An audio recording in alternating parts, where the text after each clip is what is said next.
Жил болгон бас Улаанбаатар хотын ерөнхий менежерийн тушаалаар бас Улаанбаатар хотын хэмжээнд цэвэрлэгийн хуурийг баталдаг.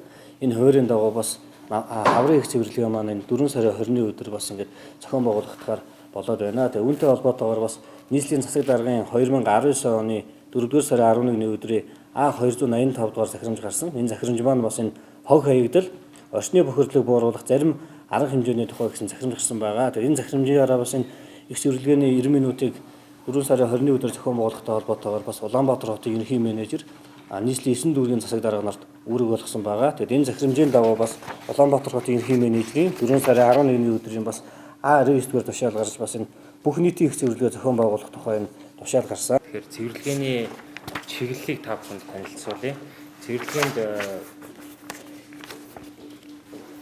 гол чиглэлүүд бол нэгдүгээр нь байгууллага аж ахуйн нэгжүүд бол орчныхоо 50 м хүртэлх нийтийн эзэмшлийн зам талбайг бол цэвэрлэх, тэр орчмынхаа хаас ашиглагыг угаах, өөрийнхөө байгууллагын хан фасад, хаягийн байгууламжийн тоос шороог цэвэрлэх, за дээрэс нь эвдэрч сүйдсэн одоо эд зүйлсийг засаж залруулах гэсэн ийм чиглэл байж байна. За хоёр дахь чиглэл бол гудамж зам талбайн хог хаягдлыг бол цэвэрлэх, мөн энэ хатаж өгөршсөн одоо шарилж луйл гэсэн зэрлэг ургамлыг бол цэвэрлэх гэсэн нэг чиглэл байж байгаа.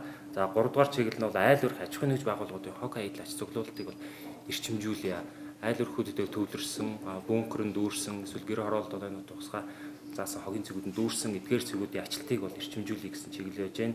4 дахь чиглэл бол гудамж зам талбайд үүссэн үүсмэл хогийн цэгүүдийг бас ачиж тээвэрлэх. 5 дахь хэсэг нь бол гудамж зам талбайд байгаа сандал хогийн сав хашлага замын тэмдэглэгийг угаах, тэдгэрийг бол эвдэрсэн байвал эвдэрснийг засаж залруулах.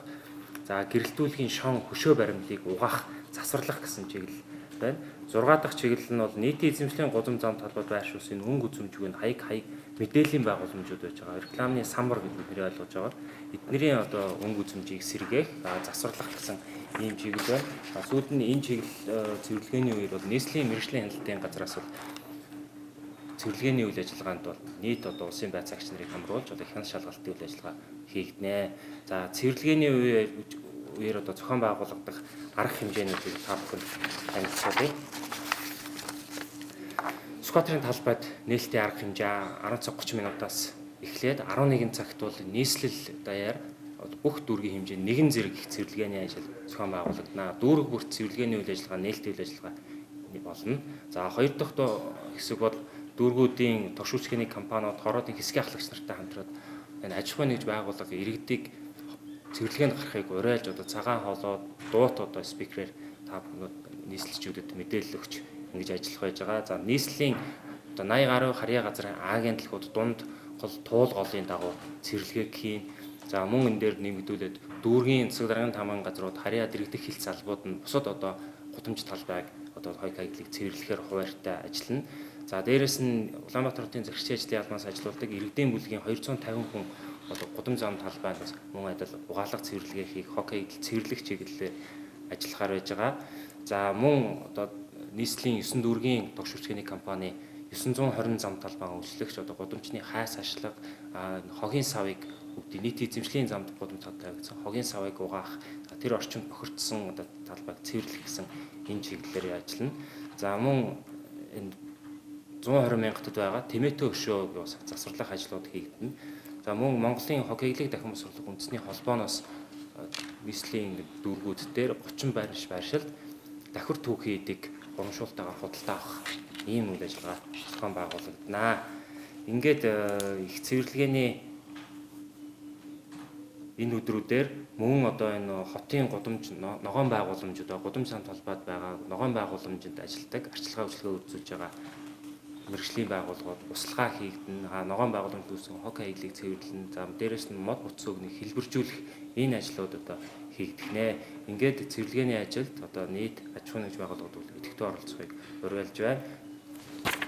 Цэвэрлэгээтэй холбоотой мэдээллийг бол Улаанбаатар хотын захирчийн ажлын албаны тогтвортой хог хаягдлын удирдлагын хэлтсээс авах бүрэн боломжтой. Цэвэрлэгээний чиглэлээр бидэнтэй бас хамтарч ажиллах иргэн аж ахуйн нэгж байгууллагыг бол хүлээж авахд бид бэлэн байна. Баярлалаа. Тэгэхээр ингээд зохион байгуулагдах болгонд манай л нөгөө тогтчил үйлчлэгээний компани зам талбай үйлчлэгч нар маань гарч бас зам талбайг ерөөхдөө цэвэрлэдэг. Бас ард иргэд аж ахуйн нэгж байгууллагыг уриалдаг боловч бас төдийлөн бас орчин тойрныхоо цэвэрлэгийн үйлчлэгээн дээр бас гарч ирдэггүй байгаа. Тэгээ өнгөрсөн жилээс бас Улаанбаатар хотын зэрэгчийн ажлын албанаас бас энэ ард иргэд аж ахуйн нэгж байгууллагын оролцоог нэмэгдүүлэх чиглэлээр бас их цэвэрлэгээний 90 минут гэдэг уриатайгаар та бүх яг 11 цагаас 12:30 цагийн хооронд нэг 90 минутыг та гадна талынхаа аж ахуйн нэгж байгууллага, гадна талынхаа бас орчныг цэвэрлэж, бас гадна талын хаяг реклам басаадаа цэвэрлэж, айл бүрхүүд маань бас орчин тойрныхоо юмыг бас цэвэрлэх чиглэлээр бас ингээд уриалж бас энэ цаг 30 минутыг л бас орчин тойрныхаа хог хаягдлгүй цэвэр цэмцгэр орчинд бүрдүүлэх чиглэлээр бас ингээд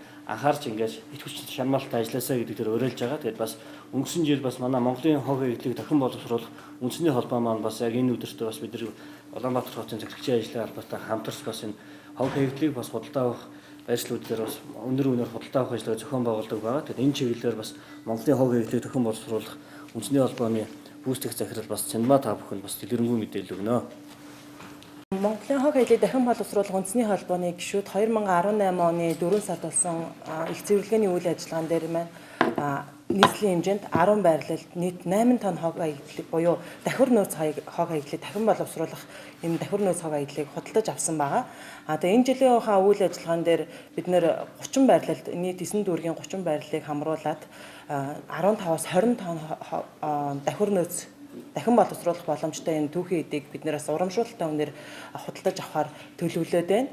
За тэгэхээр эрүүл орчинд бид нэр амьдрахад хүн болгоны оролцоо чухал учраас энэ их цэвэрлэгээний үйл ажиллагаанд идэвхтэй оролцоорой гэж хүн болгоныг уриалж байна. Баярлалаа.